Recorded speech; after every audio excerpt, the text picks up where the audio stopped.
Welcome to another episode of the LDM Show. Today we have an interesting show. We're going to be speaking about the argument from reality, right? And it's quite interesting because I think this is the first time it's been put into a video form.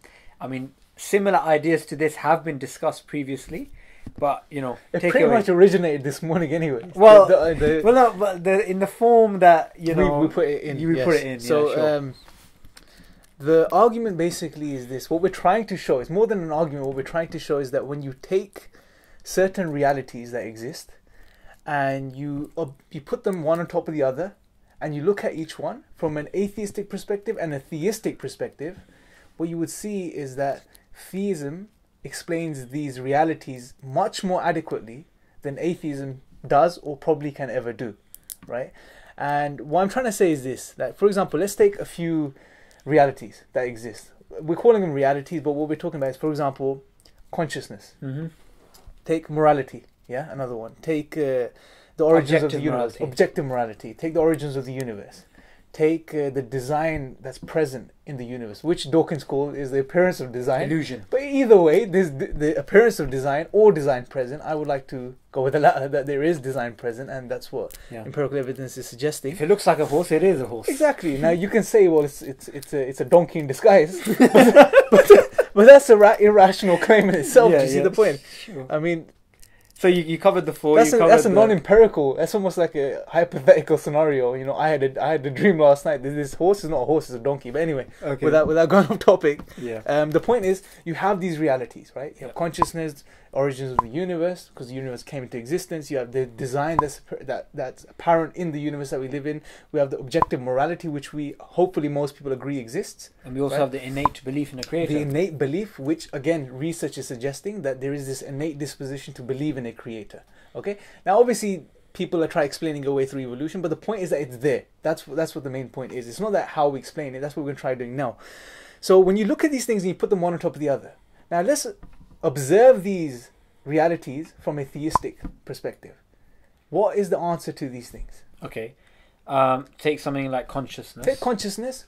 What is the best explanation for consciousness? The best explanation for human consciousness is a conscious being which created us with consciousness. Yes. Because consciousness is an immaterial entity, yeah, sure, and it cannot be explained through the material world. Yeah, the hard problem of consciousness, exactly, call it, right? So the best explanation is a conscious being, who we call Allah. Yeah. Okay. Let's take objective morality.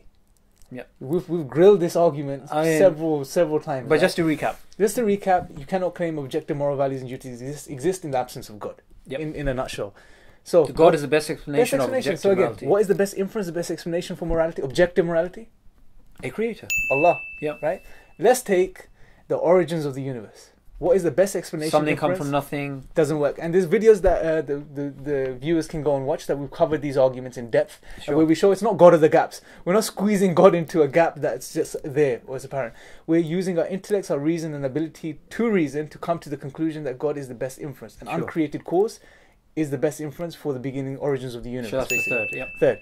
So let's look at the design that's there in the universe. Design means constants and quantities that are present in the universe, which are very, very precisely fine-tuned. What's the best inference for that? Oh, you see a horse, yes, right? It is a horse, yes, right?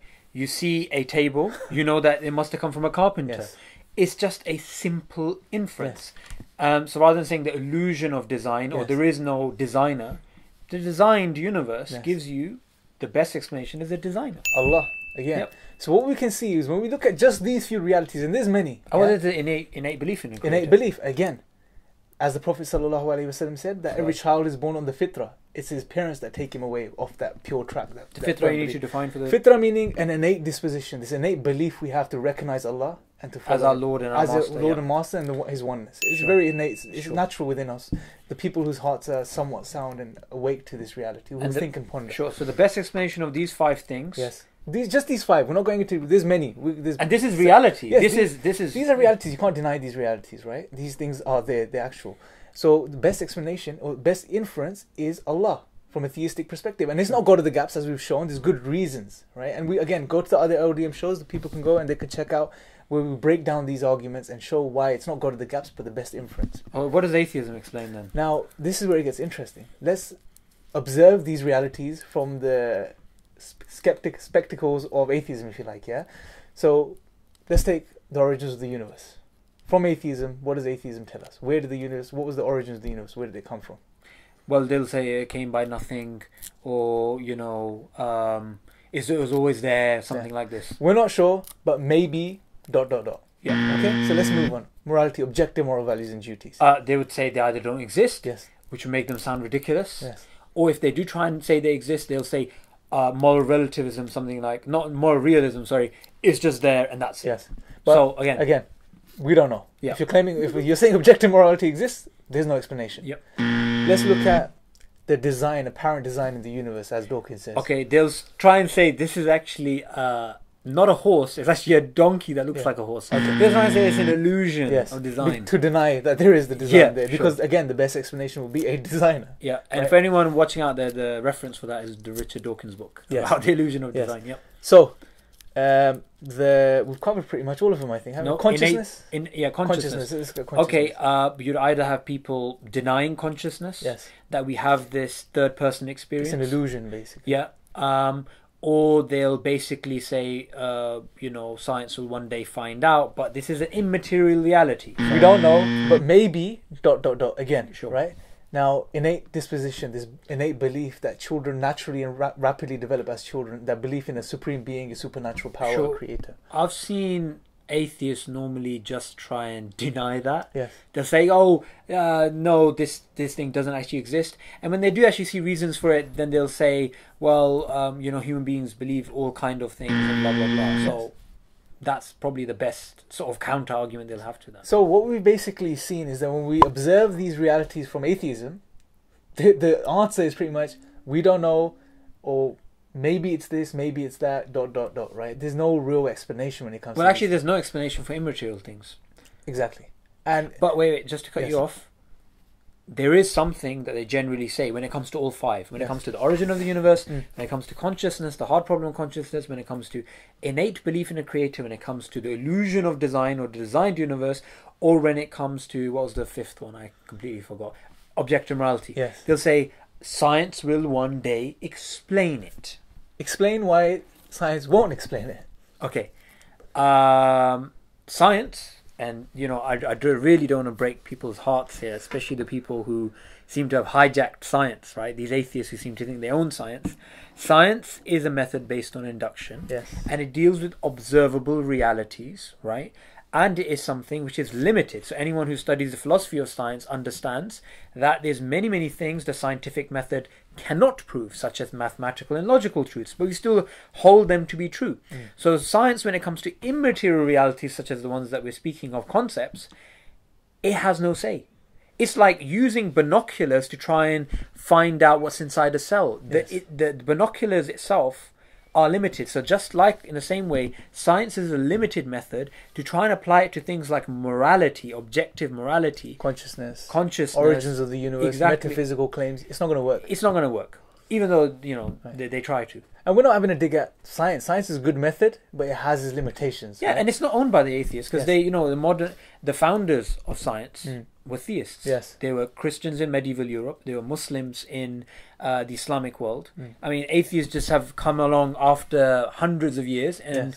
now said, "Oh, this science, this belongs to us." So you have, you Yeah. know, fools like Richard Dawkins who will have websites like, you know, the Science and Reason Foundation or whatever, like science has anything to do with atheism. Yeah. Anyway, that's another tangent. Yeah, that's another Going back to tangent. what we were talking about. Yeah, what were we talking about? Okay, yes, we were talking about the argument from reality, as we've called it, right? Sure. So we've observed these realities, consciousness, morality, origins of the universe, design of the universe, from a theistic perspective and an atheistic perspective, briefly, but I think it's sufficient for people to get the point. Now, from the theistic perspective, very simple. Allah subhanahu wa ta'ala God is the best explanation for all of these things. And it's not God of the gaps. No, it's not go to the gaps because it's the best logical, rational inference we can make when we observe it and think about it and break these things down. Now, from the atheistic perspective, there is no explanation. It's a maybe, I don't know, and so on and so forth. So when we look at this, right, and as we've shown, science, it's not that science will one day tell us, because science is limited and it can only tell us about certain things, observable things. So when we look at this, what we see is that Allah, the explanation, that is God, has the highest explanatory scope, if you like. and it explains everything. What does atheism explain then? Pretty much nothing, right? Okay. And this, again, with the previous episode you did about the miracle of atheism, this is why I was quite shocked, because it's a miracle that this worldview is still around, right? And because it doesn't explain anything adequately, right? What's the purpose of life? Nothing. Let's not even go into Okay. the absurdity of life with in the absence of God, bro, because we'll be here, and that in itself is such a sad reality. Yeah. It's so morbid, you probably want to go and commit suicide, and this is not what they we would, want. yeah. Yeah. So the thing is, we don't want to go there, right? Yeah. We're just talking simply from these perspective of these realities. Yeah. Islam or religion and God gives you the best explanation and has the highest explanatory scope, explains everything. Yeah. And based on that alone, I mean, it's not saying 100% proof God exists, but we're saying if you think about it and you're a reasonable and rational person, that must mean something, right? It surely holds weight when you think about it from that perspective. It's almost like a light bulb moment. You say, oh, look, makes sense. Do you see? So I guess we can sum that up there. I don't know if you want to add anything. Yeah, I mean, the thing that. which I'd like to add as a summary is just when you mentioned about 100% proof. Now, when it comes to belief in Allah, we believe 100% proof of Allah's existence is the world itself. Yes. Now, someone can come along and say, well, that's not proof and this and that. Proof has to be this, proof has to be that. The reality is this. When it comes down to atheism, prove to me, I mean, atheists out there, I mean, just a way to conclude the show. And, you know, we'd love to hear your feedback. You've got the dislike button that you guys always like pressing too. Please explain to us and give me proof that atheism can explain a designed universe without a creator. It can explain innate belief in God, like many studies show. It can explain objective morality without belief in a creator. It can explain consciousness, the hard problem of consciousness, without referring to a creator. And it can also explain how a universe came into being without a being that was eternal. Without saying that, well, science will tell us one day, because we have broken that down. Yeah, please, just guys, as a plea, right? Please go and learn a little bit about the philosophy of science, rather than just going. And I find it so funny on some of our shows. These guys, they just go and you find people like Stop Spamming and the Rationalizer and whatever, right? It's like, you know, you make a show and they just get like ants in their pants, you know, they just want to, let me just type something. Look, if you're going to type something, yeah, it has to be of substance. If it's just going to be what you guys have been usually doing, then we'll be forced to, and it's just a, you know, implied thing, we'll be forced to make a little video in which we're going to be taking your comments and just putting them and doing a show on them and just actually talking about how absurd some of the comments are. But do we want to waste time? You know, there's much more important things to address. I don't know. I'm free. I'm not wearing a watch. Okay, well, you can do that. You could be in charge of that Sure. particular endeavor then. Yeah. Cool. I guess. Okay. Jazakallah khair. I guess. I think that covers everything. Assalamu alaikum. Assalamu alaikum. Welcome to the LDM show. Okay, let me start again. Let me see if everything's.